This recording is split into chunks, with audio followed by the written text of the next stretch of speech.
Most people believe wealth is a result of hard work. That if you study enough, work harder than others, and stay disciplined, success will eventually follow. But what if I told you that for millions of people, the game is already decided before they take their first breath, before your first step, before your first word, before your first dream? Your financial future is quietly shaped by a system you never chose. And the scariest part, most people never even realize it exists. The birth lottery. Every human on this planet participates in a lottery. Not one you sign up for, not one you can opt out of. The birth lottery, where you are born, to whom you are born, into which social class, country, and economic reality.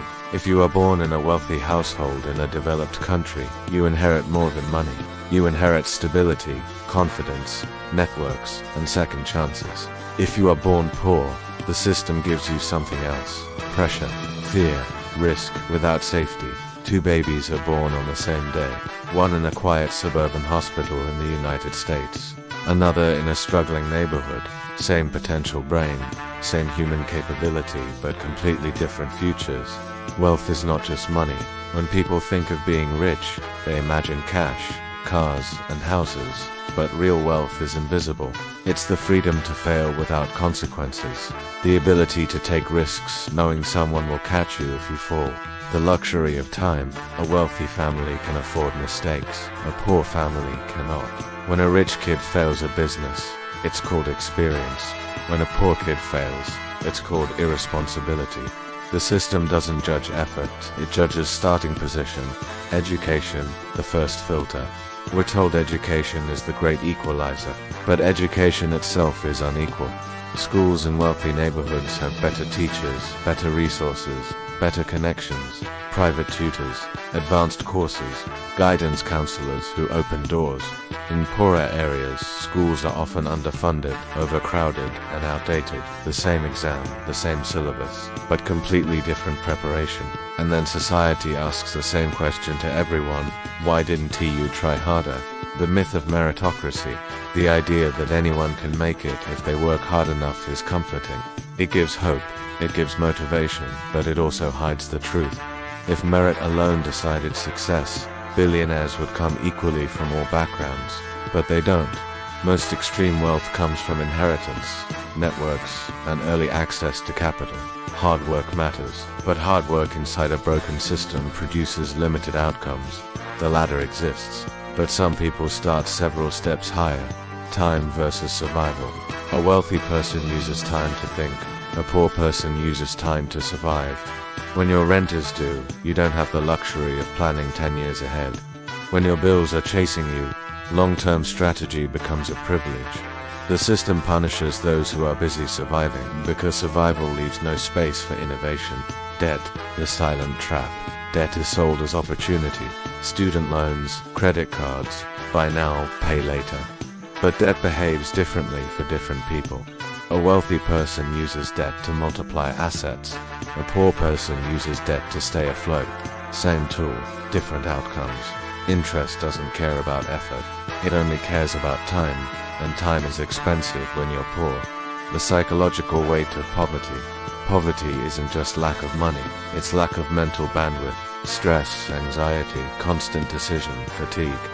Studies show that financial stress reduces cognitive performance, meaning the system doesn't just keep people poor financially, it keeps them poor mentally. When your mind is exhausted, clarity disappears. And then society blames the victim why this system exists. The system is not broken, it is functioning exactly as designed. It rewards capital over labor, ownership over effort, inheritance over innovation. Those at the top benefit when the bottom keeps running in place, not because of evil individuals, but because of structural incentives. Systems don't care about fairness, they care about efficiency, the illusion of choice. We believe we are free, but most choices are constrained by circumstance. You can choose to invest, but only if you have extra money. You can choose to take risks, but only if failure won't destroy you. Freedom without resources is theoretical. The real question, if the system decides so much, is escape even possible, or are we trapped forever? The answer is uncomfortable, but it is not hopeless. Because while the system controls starting points, it does not fully control awareness. And awareness changes behavior. By the time most people realize the game is rigged, it's already too late.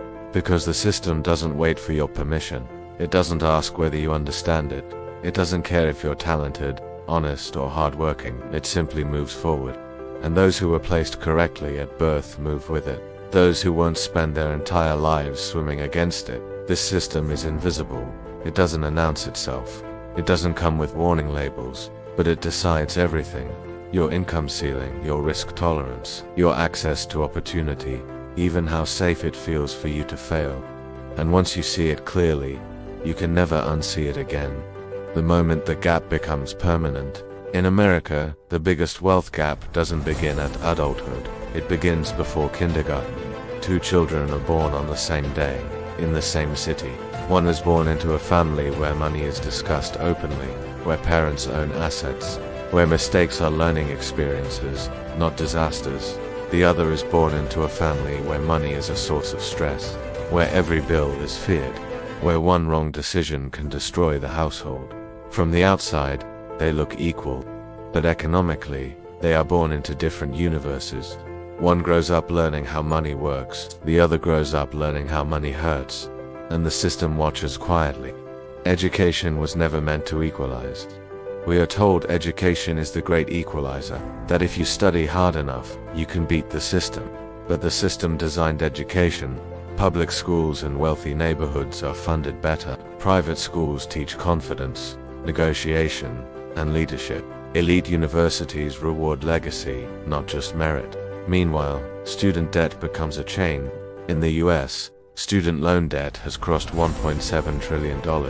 That debt doesn't just delay success, it locks behavior. People with debt avoid risk. They avoid entrepreneurship. They avoid failure. And failure is the entry price to wealth. The system doesn't punish poor performance, it punishes poor positioning. Why the rich can afford to fail. Here's a truth that sounds unfair because it is. The wealthy don't succeed because they're smarter. They succeed because failure costs them less. If a rich kid starts a business and fails, they lose money. If a poor kid starts a business and fails, they lose everything. Housing, credit, mental stability, family security. The system rewards those who can take repeated shots, not because they're brave, but because the system cushions their fall. This is why Silicon Valley looks like a playground for risk. It isn't courage, it's insurance. The asset illusion. Most Americans are taught one formula: get a job, save money, buy a house, retire. But the wealthy follow a different formula: acquire assets, use leverage, avoid taxable income, control systems. Assets appreciate, wages stagnate, and inflation quietly destroys savings. If you rely only on income, you're running uphill on a treadmill. The system wasn't built to reward labor, it was built to reward ownership. And ownership is inherited far more often than it is earned. The tax code isn't neutral. Taxes are not complicated by accident. They are complicated to benefit those who can afford experts. The wealthy don't pay less taxes because they cheat. They pay less because the system invites them to. Capital gains are taxed lower than income. Debt is rewarded. Losses are subsidized. A billionaire can borrow against assets, live tax-free, and grow wealth. A worker pays taxes before touching their paycheck. Same country, different rules.